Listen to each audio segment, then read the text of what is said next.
Toda semana nós fazemos um encontro na comunidade iBuilders que a gente chama de Office Hours, né? O termo em inglês é famosinho lá na gringa, mas basicamente o objetivo é o seguinte: a gente se juntar no encontro e nesse encontro nós vamos discutir algumas dúvidas dos nossos alunos, tá? Podem ser dúvidas técnicas, como podem ser dúvidas mais relacionadas a business, por exemplo. E a gente se junta ali, troca ideia, é super legal. E nessa semana teve uma dúvida muito legal de um dos nossos alunos que ele tem uma única automação que ele desenvolveu e ele está querendo agora entender como é que ele pega essa automação e disponibiliza para vários clientes, né? Ou seja, ele quer começar a escalar a venda dessa automação sem precisar ficar desenvolvendo ela todas as vezes e implementando para cada um dos clientes. E como eu sei que essa é uma dúvida que muitas pessoas têm, eu resolvi construir uma peça de conteúdo que eu ainda tá em construção ainda, tá? Onde eu vou mostrar para você basicamente qual o caminho que você tem que seguir, desde partindo de uma implementação personalizada, uma implementação única para o seu cliente, depois tornando ela um serviço produtizado, que é o que eu quero falar nesse vídeo, e por último tornar um SaaS, um software quando já estiver mais maduro, né? Então eu estou construindo esse conteúdo aqui, tá? Um esboço do que eu quero apresentar. Porém, como meu objetivo aqui no YouTube é compartilhar conteúdo de uma forma fácil, simples para vocês, né? Falar diretamente para você que está me assistindo, eu pensei, por que não? Vou fazer um vídeo só para dar uma dica mais da parte técnica, né? De como é que as pessoas podem resolver esse problema, como é que elas podem entender o que devem ser feito para destravar de forma mais rápida, sem precisar ficar esperando eu produzir esse conteúdo aqui de forma completa. Então é isso que eu vou fazer nesse vídeo, tá? Então nesse vídeo eu quero destravar você, para você entender como é que você sai de uma implementação única, de uma automação que você fez para um cliente e consegue disponibilizar essa automação para vários clientes, né? Muito legal, beleza? Ó, seguinte, então, aqui eu coloquei um passo a passo, né, do que você vai, da onde você vai partir e até onde você deve chegar, provavelmente, se você quiser seguir esse caminho, claro, né, se for a sua pira. Mas basicamente a gente parte de uma implementação única, consegue tornar essa implementação um serviço produtizado e depois, se der muito certo, você pode tornar ele um SaaS ou um micro SaaS. Ou você pode começar aqui também, né? Não é tão linear assim.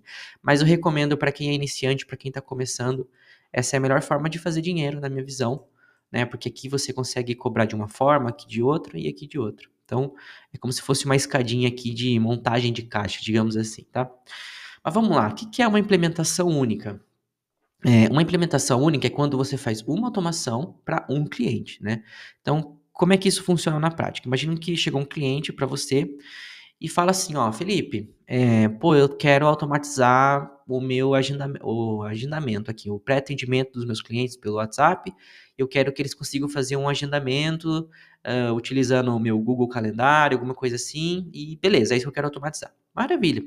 Você vai entender a dor desse cliente, você vai entender qual stack que você precisa utilizar e você vai desenvolver essa solução para ele. Você vai entregar para ele, beleza? Maravilha? Só que agora chegou um segundo cliente que ele também quer fazer uma IA de agendamento. Então, o que que você vai fazer? Você vai desenvolver do zero? Não, você já passou por isso, você já sabe como é que faz. Então, aqui nesse cenário, você vai dar um Ctrl C, Ctrl V, você vai duplicar essa solução e vai adaptar para o seu segundo cliente, tá bom? Então, por exemplo, aqui esse cliente não quer usar o Tali, beleza? A gente vai excluir o Tali nessa stack e vai se substituir por outra tecnologia, beleza? A gente vai fazer algumas modificações, a gente vai flexibilizar essa automação. Chegou um terceiro cliente que ele quer exatamente a mesma coisa, tá? E um quarto cliente que também quer. Só que aqui, tá vendo que o primeiro e o quarto cliente, eles têm a mesma stack? A solução é muito parecida? Vamos pensar que eles são do mesmo nicho, por exemplo. Isso aqui é um sinalzinho de que a gente já consegue começar a escalar esse tipo de solução, tá? Então vamos usar um cenário aqui que é um bot de agendamento, que a gente vai vender para um nicho específico, aí você pode usar a imaginação qual nicho você quer vender, beleza? Nesse cenário aqui, a gente consegue começar a escalar o nosso trabalho e a gente não precisa mais fazer uma implementação única para cada usuário. A gente consegue usar a mesma automação, a mesma solução tecnológica e disponibilizar para vários clientes. E a nossa parte de ficar implementando fica muito mais fácil, né? Com isso, a gente consegue inclusive cobrar um pouco menos para fazer a implementação e desenvolvimento, o que eu não recomendo, tá bom? Recomendo sempre você cobrar de acordo com o seu posicionamento, beleza? Se você se posicionar como um produto premium, cobre como um produto premium. Se você se posicionar como um produto mais de escala, cobre como um produto de escala.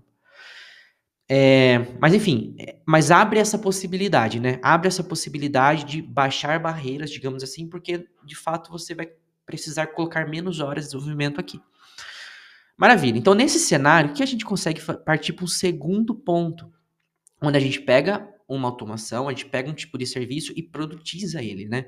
A gente monta uma caixinha fixa, diria assim, ou uma caixinha quase fixa, a gente consegue flexibilizar de certa forma aqui, mas 90%, 95% dessa solução vai ser igual para todos os clientes, tá bom?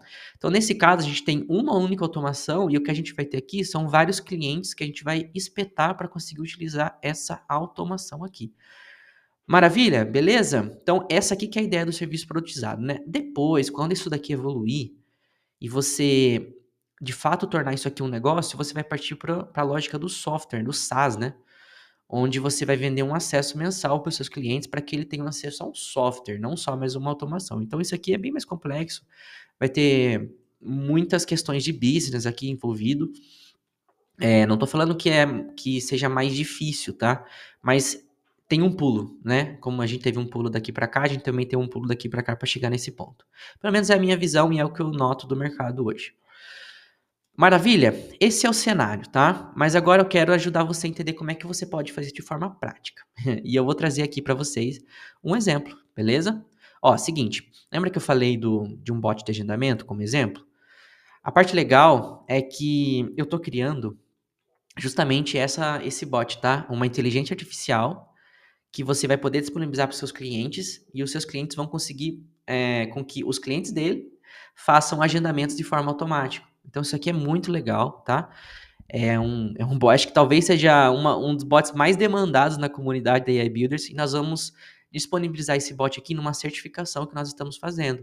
Então você vai ficar certificado para poder implementar essa solução aqui e a ideia é que nós consigamos conectar você com clientes que podem querer esse tipo de solução, tá? É algo que a gente vai falar em breve, vou falar aqui no meu canal, quanto dentro do canal do André também e na comunidade, tá bom? Mas basicamente é a certificação de AI Builders que nós estamos construindo. Dito isso, como é que eu pensei essa solução aqui, né? Eu pensei essa solução de uma forma que, quando um cliente chegar e quiser comprar essa solução de você, você vai ter que preencher algumas coisinhas no seu back-end e em algumas horinhas você vai conseguir disponibilizar essa automação para o seu cliente, sem precisar ficar desenvolvendo ela do zero, tá bom? E o outro ponto que é interessante é que uma vez que você dá manutenção nesse código aqui que serve para todo mundo se beneficia. Então, uma vez que você pega um erro aqui e você resolve, você não precisa ficar implementando essa solução em cada uma das automações. Uma vez que você implementa aqui, todo mundo vai poder beneficiar dessa nova feature, digamos assim, que você implementou na sua automação. Beleza? Essa aqui é a lógica. E aqui, como é que isso aqui funcionaria, né? Na prática, nós teríamos aqui. Eu fiz de uma forma super simples, tá? Eu fiz uma forma mais simples para apresentar para o vídeo. A solução real vai ser mais completa, vai ser bem mais parruda, digamos assim, para você ter mais poder e conseguir escalar o seu trabalho.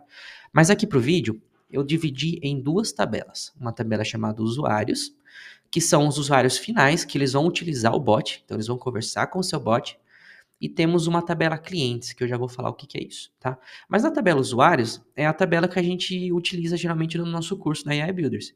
Então, por exemplo, você que vai capturar o número de WhatsApp do seu usuário, você vai capturar o Thread ID, né, que é o histórico que ele tem lá com o nosso agente, com o nosso assistant, o nome, você vai poder colocar outras informações aqui. Então, por exemplo, se ele está capturado no CRM do meu cliente ou não, a data da última mensagem. Aqui você vai colocando várias colunas que são legais para você oferecer uma boa experiência para o seu usuário, beleza? O pulo do gato está em você criar uma nova tabela chamada cliente. E aqui, cada linha vai ser um cliente seu, é um cliente que está pagando para que você implemente e disponibilize essa solução, beleza? E aqui você vai colocar todas as informações do seu cliente que você precisa. Então, por exemplo, eu estou expondo os dados aqui só que é título de exemplo, tá, pessoal? Mas esses dados aqui, primeiro, eu vou deletar, porque eu estou postando no YouTube. Mas quando forem em ambiente de produção, a gente vai proteger eles aqui de uma forma mais segura, tá bom? Para não deixar exposto assim, beleza? Só esse disclaimer aqui, para você não achar que eu sou maluco. Mas basicamente é o seguinte, aqui a gente vai capturar, por exemplo, o ID do assistente, que ele está utilizando. Então, lá na OpenAI, qual que é o assistente que você criou que a gente vai conectar para esse cliente? É esse aqui. Qual que é o ID da instância da minha conexão com o WhatsApp, né? Então, quando a gente faz uma conexão com o WhatsApp, vou até mostrar para vocês. Aqui, ó. Eu tô aqui na Zapier, que é a ferramenta que eu tô utilizando para fazer essa conexão. Então, a gente tem um ID da instância, que é basicamente um nome, né? É um nome único que essa instância tem. E toda vez que chegar essa mensagem aqui, a mensagem para essa instância, eu sei que veio para esse número de celular aqui, entendeu? Então, a gente pega e salva esse ID da instância aqui também. Depois, eu preciso da minha chave, da minha OpenAI Key, né? Para que eu consiga mandar as minhas chamadas lá na OpenAI. Basicamente, é a senha para acessar o sistema da OpenAI. Eu coloquei aqui como o nome do modelo que eu quero utilizar também. Então, coloquei aqui e a senha da Zapster. Tudo isso aqui eu vou apagar, tá, gente? Não roubem meus tokens, por favor. Mas, como é que isso aqui funciona na prática, né? Eu vou até testar esse workflow aqui, ó, mas ele vai dar errado lá no final, porque eu quero que dê errado mesmo. Vou mostrar para vocês. Aqui na nossa automação, a gente sempre começa com um webhook, né? Então, esse webhook, ele é chamado pela nossa API do WhatsApp. Então, a API do WhatsApp está conectada com o nosso número, e toda vez que alguém manda mensagem para o nosso número, a nossa API do WhatsApp manda essa mensagem para a nossa automação aqui no nosso N8N. Beleza? Ó, onde que está o pulo do gato aqui? Quando você vai criar uma nova instância aqui, toda vez que você for criar uma nova instância, você precisa apontar sempre para o mesmo webhook, tá bom? Então você não vai ficar apontando para webhooks diferentes, que é como a gente faz lá naquele primeiro caso, né, do serviço personalizado. Então na hora de você construir aqui, por exemplo, o seu webhook aqui embaixo, né, na Zapster, tá vendo que eu tenho uma URL aqui? Essa URL está sendo apontada para essa URL aqui, beleza? E todas as outras vão ser apontadas para cá também. Pô, Felipe, beleza, mas se todo mundo chega no mesmo lugar, como é que eu vou saber qual é o meu cliente, né? Qual é o número do meu cliente? Esse que é o pulo do gato, que você, obviamente, se você tem mais maturidade nessa parte, você vai saber facilmente. Mas se você está aprendendo agora, que é a maioria do meu público aqui, como é que isso funciona, tá? Você sempre precisa encontrar o que a galera chama de chave primária, que basicamente é um dado, tá? É uma informação que apenas uma das linhas do seu banco de dados vai conter aquela informação. Deixa eu mostrar mais ou menos o que, que é isso. Tá vendo que aqui, ó, a chave primária do meu Supabase é um ID, chamado ID. Ele é do tipo, ele é um número aqui, e ele é 1, tá? Então, se eu, por exemplo, aumentasse aqui colocasse um novo caso aqui, um novo cliente, vou colocar de maneira aleatória, tá? Tá vendo que veio 2? O mesmo acontece com o usuário. Isso aqui é a chave primária do meu base, do Supabase, desculpa. É a chave primária do Supabase. Porém, como que eu capturo esse dado aqui, né? Não chega para mim se é o meu cliente 1, se é o meu cliente 2, se é o meu cliente 3, porque aqui os dados são da Zapster e a Zapster não sabe qual é o número desse meu cliente. Beleza? Então essa chave primária aqui não serve para a gente fazer busca. A gente precisa criar uma outra chave. E aí, gente, como é que vocês vão fazer isso, tá? Vocês vão sempre identificar na mensagem que está chegando no webhook algum tipo de dado que pode ser único para aquela conexão com o WhatsApp, que você consegue saber de que cliente que é essa mensagem aqui. No nosso caso, tá vendo que a gente tem aqui, ó, o ID da instância? Espera aí, isso aqui é interessante, né? Então quer dizer que se eu voltar aqui e ver que tem um ID da instância aqui, com final 20B2, beleza? E se eu criar uma nova instância, ele vai criar um novo número único, quer dizer o quê? Que eu criei uma chave primária para conectar com a minha API da Zapster. Essa é a chave primária da Zapster, beleza?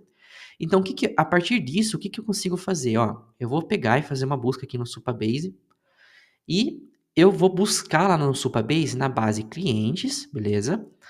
Todos os dados cujo o instance ID, né, o ID da instância, que é exatamente essa coluna aqui, ó, seja igual o valor que está chegando para mim na minha mensagem. Então, é esse aqui, ó, final 20B2. Quando eu faço isso, ele me retornou. Ele me retornou porque ele encontrou, pô, você tem um cliente com essa instância cadastrada. E aí quando retorna, tá vendo que eu consigo todos os dados? Eu consigo o ID, né, do Supabase, eu consigo o ID do assistente, eu consigo a minha chave da OpenAI, o meu modelo, o Zapster, e todas as outras informações que você vai conectar com esse cliente aqui. Beleza? Feito isso, você agora tem o superpoder de poder utilizar essas informações dentro da sua automação. Olha que legal. E aí, quem é aluno já está careca de saber, né? Mas basicamente a gente sempre segue essa lógica do nosso usuário, onde a gente sai de dados fixos e a gente parte para dados dinâmicos, beleza? Então, como é que isso aqui funciona? Ó, por exemplo, eu faço uma outra busca aqui, que eu busco esse usuário que está cadastrado lá no meu banco de dados. E aqui eu faço pelo número de telefone dele, né? Então tá voltando aqui, ó, Felipe Raitano, todos os dados aqui. E quando a gente faz aqui, tá vendo que o Thread ID, né? Que todo mundo já sabe. Mas basicamente aqui, ó, toda vez que eu quero, deixa eu pensar aqui, ó, adicionar uma nova thread, eu passo aqui na minha chamada, ó, passo na minha chamadinha, o ID da thread do meu usuário. Então eu tô passando, tá verdinho aqui, ó, porque eu tô capturando esse dado dentro do meu workflow. Dá naquela chamadinha no Supabase chamado usuário. Então, o que que é isso aqui? Isso aqui é um dado dinâmico. Agora, eu vou fazer exatamente a mesma coisa, só que com os dados do meu cliente. Então, por exemplo, ó, vou voltar nessa chamadinha. Deixa eu pensar qual que eu vou mostrar aqui. Vou mostrar nessa chamada da OpenAI mesmo, tá? Então, aqui não muda nada, tá? Que vai ser sempre mesmo URL.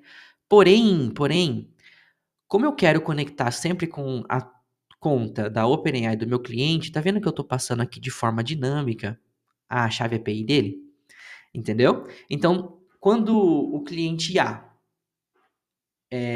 receber uma mensagem, o que que eu vou fazer aqui? Eu vou fazer uma chamada lá para a conta da OpenAI do cliente A. É isso que eu estou fazendo aqui, ó. Quando o cliente B receber uma mensagem, por causa disso, eu vou fazer uma chamada na conta da OpenAI do cliente B. E dessa forma, você consegue deixar dinâmico as suas chamadas. E aí você consegue começar a escalar. A mesma coisa acontece aqui, por exemplo, no Run Assistant. Então, ó, tá vendo aqui no Run Assistant? Eu tô passando o token dele, mas eu ainda passo o ID do assistente que eu quero chamar, eu ainda passo o modelo que eu quero chamar, e aqui você pode usar a imaginação, porque a chamada API da OpenAI é muito boa. Então você consegue, inclusive, passar um prompt aqui de forma dinâmica, tá?